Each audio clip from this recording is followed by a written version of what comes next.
اللہ کے نام سے شروع جو نہایت مہربان ہمیشہ رحم فرمانے والا ہے۔ اور جب ان سے کہا جاتا ہے اس کتاب پر ایمان لاؤ جسے اللہ نے اب نازل فرمایا ہے،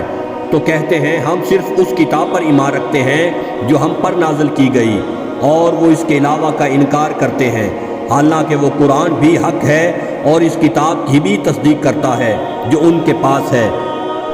آپ ان سے دریافت فرمائیں کہ پھر تم اس سے پہلے انبیاء کو کیوں قتل کر رہے ہو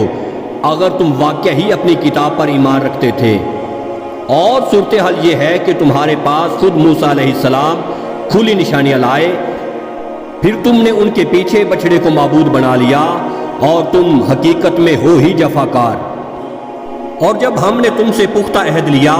اور ہم نے تمہارے اوپر طور کو اٹھا کھڑا کیا، یہ فرما کر کے اس کتاب کو مضبوطی سے تھامے رکھو جو ہم نے تمہیں عطا کی ہے، اور ہمارا حکم سنو،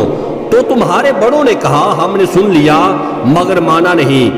اور ان کے دلوں میں ان کے کفر کے باعث بچڑے کی محبت رچا دی گئی تھی۔ اے محبوب انہیں بتا دے یہ باتیں بہت ہی بری ہیں جن کا حکم تمہیں تمہارا نام نہاد ایمان دے رہا ہے، اگر تم واقعتاً ان پر ایمان رکھتے ہو۔